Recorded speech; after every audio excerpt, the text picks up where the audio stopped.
and CEO of Extreme Sandbox. So I'm here to thank you, Patrick, for giving me the opportunity to come out. Have some really exciting things going on with the Sandbox. So anytime I get out, I'm going to tell my story. So this is kind of my professional headshot. This is how the team and my kids know me.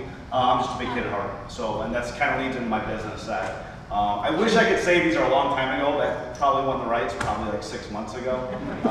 So that's just kind of who I am. Extreme Sandbox. So we are a heavy equipment venture company. For those of you, hopefully a lot of you have heard of us, we basically let people come out and play on construction equipment. And the idea, as much as it's very, like, why didn't I think of that? Well, you probably did. The idea is not that cutting edge. I think we've all had the idea. It just was the execution. It was really the tough part. So we started in 2012 here in Minnesota, and since then we're going in our 6th year, and we've had a lot of expansion. So I'm going to play a video here at the end that kind of shows a lot about what we do and things like that. But I would say there's 3 primary markets that we serve. And we started with individuals, so it's you guys coming out. It's the average Joe bringing out a husband, wife, brother, sister, 14 and older. We go up to, I've had 94-year-old grandmothers in our equipment. But that individual market is kind of our core, right? Kind of a tourist market, things like that. Really, the next segment is corporate. Corporate team building is probably half of our revenue right now, and that's really, I come from a corporate background. I was at Target. I worked in stores and went downtown in store operations and bounced around there. But what I realized is there's a need out there in the corporate markets to find new and different ways to engage their teams. Like people are sick of doing bowling or golfing or whatnot. So what better way than to play on heavy metal? So that's been a core of our business is the corporate team building, about half of our market. And then the third one that's kind of a new market is student events. So as we've pivoted a little bit, I call it edutainment, combining education and entertainment. We recognize that there's a huge skills gap right now in the industry. Construction market, you've probably seen articles about it. The construction trades are desperate for talent. And the problem is the schools have transitioned. We've been pushing 4-year degrees for so long, but we no longer have any kids that want to work with their hands. And so now there's a real push. Well, we have a really cool way to get kids engaged. We don't try and do a formal education. We try and just get them inspired. And if I can get them inspired, take that kid from the inner city that never would have thought of being an operator or a diesel mechanic and light a fire under them, that's a win for us. And that's one of the areas we're really trying to do. It's not really a revenue driver for us. It's more a little bit of our community service. It's a way for us to give back. It also leads into our sponsorship, which I'm going to talk about here shortly. So that's another big market for us. The funny thing I have, so my oldest is 17, and a lot of it, I tell people, it's not just about educating the kids, it's a lot of educating the parents. I come from a family, I have a bachelor's degree from the University of Georgia, and all my brothers do. It was the expectation, and a lot of us were raised in that environment. Nowadays, it's not necessarily the right path. And it's funny because I get the kids, they look down on the plumber or something that's coming to fix my toilet at the house. I'm like, do you realize that plumber probably makes more money than I do? I mean, it's some of these trades, a skilled trade, if they're good at it, they can make a great living and they can be much happier than dealing with the normal, getting a traditional 4-year degree. Plus, they don't have all the debt that they come out of school with. So it's definitely opened my eyes as having kids that, hey, college may or may not be the right thing for you. There's a lot of different areas you can work into. So now, where it started.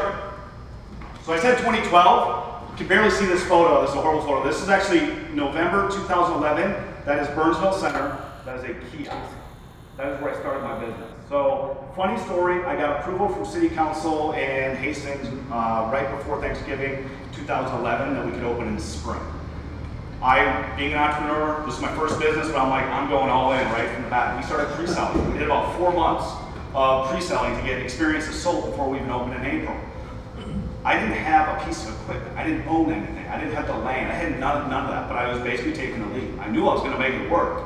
But that was one way that I was able to drive revenue. So I manned this kiosk. I was still at Target. I overlapped for about the first 12 months, but this kiosk was about 4 months, or it was really 2 or 3 over Christmas. But I was pre-selling. People were giving me money. They loved the idea for something that didn't really exist. So all those photos up there were kind of staged. We staged the video on the site. But that's kind of how a lot of how I've grown my business is just kind of taking that leap and figuring out where I'm going to land. And if you have a good team in place and good plans, it always ends up. It has panned out. So it's been kind of stable. And then this is, have any of you guys should ask if anyone been to one of our sites? Yeah, you have. So drastically different. This is how that's my brother actually. That's how we used to train people. That's a construction trailer. We literally had a toy sandbox with these little scale models and pictures. That was the first year. If you ever go to our sites now, it's amazing. We now do, I mean, we have a full permanent facility here in Hastings, 6,000 square feet, meeting and event center. We have training videos now that we have our own. We're on our 3rd series now, where we actually put people through stuff that we've created. So it's no longer this, but that's kind of how we're creating something that never existed. So we've had to, there's no playbook. We've had to write the playbook ourselves. So it's been a really interesting journey. Now, along the way, we opened Hastings. Probably most of you, that's what led me to that. And anyone see the Shark Tank episode? Yeah, that was actually, and funny, it just re-aired last night on CNBC. Now we see a spike in our traffic. And, there's a gift that keeps on giving, because every 3 months CNBC does Shark Tank re-airs. But the actual episode, it was January of 2016, so it's well over 2 years. But some people are like, I just saw you on Shark Tank. And even your announcement was like, recent Shark Tank. I'm like, yeah, it's a while ago. But that's the beauty of Shark Tank. You're part of that brand, and it sticks with you. So we basically made a run for Shark Tank, and I say make a run for it because it really is. I mean, there's 50,000 applicants, and they put about 200 get filmed. And it is a tedious process. Started about mid-2015 when I applied, went through the process, ultimately got selected for season 7, and then it's just a roller coaster of an up and down process. But that led me to that stage. It was an amazing experience. People ask me what it's like, and nothing scripted, other than my little pitch there that I had to memorize. But other than that, the first time I met Mark, Kevin, all those guys was what you saw on TV. You don't meet them ahead, you walk out, they do the whole thing. And the big thing with that, is, we had a deal, we had a handshake deal with Mark and Kevin. It didn't close, which I think a lot of people don't know the after effect. So you go into due diligence, just like you would with any angel investor. And ultimately, it was kind of a mutual decision that we just decided, neither one of us, we didn't close. A lot of it came down to Mark and if you watch the episode, he mentions using his land in Dallas. Well, we went and evaluated it. Mark got a really good deal on a bunch of old landfill in South Dallas. It's landfill. So we went down there and looked at it, and literally you could tell it was a landfill. And I'm like telling his real estate team, I can't put a digging business on top of a landfill, okay? So that, plus it was in a really rough area of Dallas. And we don't look for prime real estate, but when we have bars on windows across the windows and we're trying to cater to corporate, it didn't work. And unfortunately, it seemed like though Mark was really tied to us using his land there. And I know we had another deal at Tang. We are down the site just north of Dallas. That was a deal also in the works prior to Shark Tank. So ultimately, it didn't close. So since then, some of the big developments. So again, we have 3 sites now. So we have the Hastings is the original one, 2012. We opened one north of Dallas in early 2016. And then there's one more prototype here in Minnesota I'm going to go over next. But what happened after Shark Tank was Komatsu. We were running CAT initially. We were trying to get a corporate sponsorship from CAT Corporate. It just wasn't happening. Our local CAT dealer loved us, went to bat for us, but ultimately CAT unfortunately dominates North America, and they don't really want to spend money in an area they already have market share. I was basically told if I was doing this experience in Asia or some other country or whatever, they would have been more interested. So Komatsu came along. If you don't know, Komatsu is the 2nd largest equipment manufacturer in the world. If you go outside of North America, similar to how all of you probably think CAT right now in your mind when you think construction, if you take yourself out of North America, you're most likely going to be Komatsu. They're a dominant force outside of North America. They're trying to get more into North American markets. The real funny story about that, we took some flack initially about this whole, how dare you, buy American, all this. The funny thing is, I had a CAT 315D excavator. None of you know that model number, it doesn't really matter to you. However, that machine it was a 2010 model, until 2012, CAT was actually manufacturing that in Japan and shipping it as one piece into the US. So the machine I actually was running out there was actually manufactured in Japan. The excavator that we have out on our site right now, the Komatsu, made in Chattanooga, Tennessee. Manufactured in Chattanooga, Tennessee. So that's why I think it's really ironic. A lot of people, and that's the opportunity for Komatsu, is we're really trying to help educate. They have 3 US factories in the US. They have their own steel foundry in the US. They have their own engineering teams. Their North American headquarters is in Chicago. So they are just an amazing company to work with. And I think the advantage for us, we learned CAT is really a sales and marketing company. Don't get me wrong, they make a good product, but they're more, the reason you think CAT is they're really good at marketing. And they have CAT gloves and CAT boots. Komatsu is an engineering company. They make a better product. They're just not great at telling their story. And that's really where we came in, because we're really good at sales and marketing. So we've been able to educate the 99%. I tell Komatsu, my customers may not be looking to buy an excavator, but I guarantee you they've got someone in their network that is connected to construction. And so we've been focusing on the 99% of the general public to get them in a Komatsu piece of equipment. And then moving to this third prototype. This is Extreme Sandbox Mini. Anyone been to this site? It's in Rosedale Center. Like one? Have you? I feel like no traffic there. It's so depressing, to be honest with you. But this is another one of those leap kind of things. With the experiential entertainment, the edutainment with school groups, we also saw a niche going into retail. As everyone's terrified of the retail market. Anytime I hear that, I look at it as an opportunity. The reality is malls are not going away. Okay, some will, don't get me wrong, some will close, but they just have to pivot. Why has Mall of America been so successful? Because they saw this 25 years ago. They have a roller coaster inside their mall. Well, they realized that they want to be a destination, they want to have entertainment options.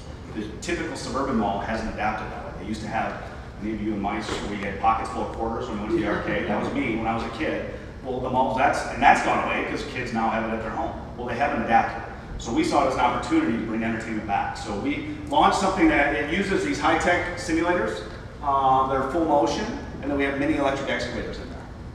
And our goal was to use these we can do student events there during the day. We can also do corporate team building, but then also just have our average everyday person come in there. And really the intent was not as much making money on this as more of a marketing spec. If you look at, Mystic Lake has a storefront at Mall of America, obviously selling anything, it's purely marketing. So that was our goal, is if we get people kind of hooked in there, they see it, and then we end up booking a corporate event and individual. So that's what we made probably better revenue that way, it's just lead generation. But I'm a little bit disappointed it's not generating more revenue, we're not seeing the traffic. It doesn't help that we're right next to Herberger's that just closed. So now we're at the end of the mall that's just dead.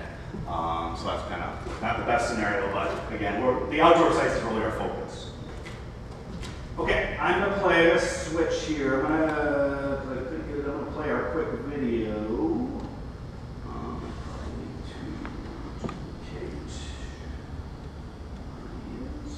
Yeah, perfect.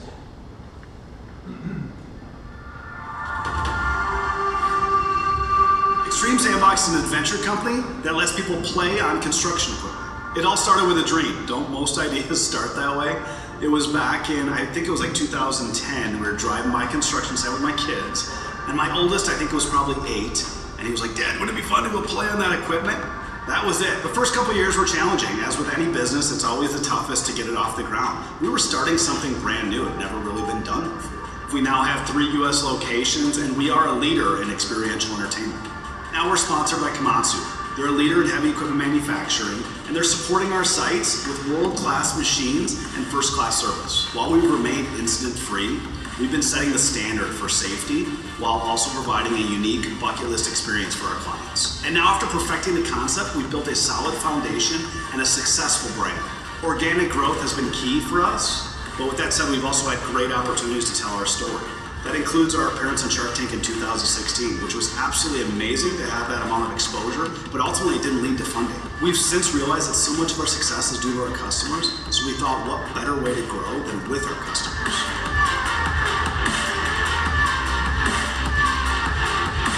I love what we do, and I know we've got a winning concept, but what really matters is our customers and what they think. Our clients rave about their experience, and we maintain one of the highest 5-star ratings on TripAdvisor. With over 600 reviews, it's easy to see why our customers love their experience and can't get enough. This is really something that we want to share with everyone. So it only makes sense that we try to include our customers on this journey. While we started with just individual sessions, we quickly learned that businesses were looking for new and unique team building options. Today, almost half of our business comes from corporate events. Along with offering fun social outings, we now provide formal team training events that challenge them to work together as a team to accomplish a task using 26 tons of heavy metal. Many people don't know that there's actually a lack of new, young talent coming into the trades. So we took the initiative to create heavy equipment camps. It's a place to try to inspire young students to get interested in the trades and at the same time get hands-on training. Our customer base is really diverse. We have clients all the way from 8 to 94 years old. And that comes with some pretty unique stories. But we weren't telling those stories. So in 2017, we launched Sandbox Storytelling. So now through YouTube and our other social medias, we get to tell our own business story, but also our client stories. We're essentially building our own media network.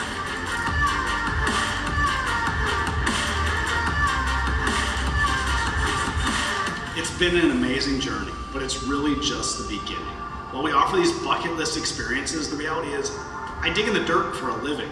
We sell fun. I mean, it's really that simple. While others may have tried this concept, what I tell people is we are not the first, we are not the only, we are the best. We're the only ones that can take someone from a 2,000-pound excavator in a mall all the way to a 26-ton excavator outdoors. We are redefining the way entertainment is experienced. With our proven concept, supportive industry partners, and the right team in place, we are ready to take this to the next level. New locations, new experiences, new opportunities. It's time to let the kid you play.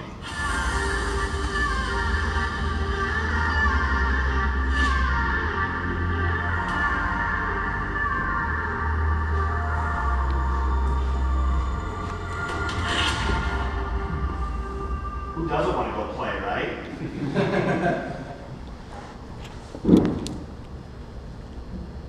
So that leads in to our next. Today we're going to show you how to operate. I guess I should shut off YouTube here. Has anyone seen? Is anyone on our mailing list? Or I know Patrick knows. So the big announcement we just put out yesterday. So again, I've been 100% owner. Haven't taken on any. We've considered looking at angel investors. WeFunder is a platform that, anyone heard of WeFunder? It's equity crowdfunding. 4 months ago, if you would have asked me what equity crowdfunding was, I would have had no clue. I didn't even know it existed. It is basically, if you guys don't, I mean, everyone knows Kickstarter and those are product-based. I guess there was, the way I understand it, there was some legal, under Obama, there's a Jobs Act that passed that basically opened doors to invest. It used to be you had to be an accredited investor to invest in anything. Now, the changes in law is that you can invest in your average coffee shop down the street. I mean, it's minimum $100 you can invest. So WeFunder approached us about this, educated me, and I loved it because I'm like, that's what we have in droves. Like, I have tons of fans that love us. Like, people are big advocates for us. We've never had a way to really pull them in.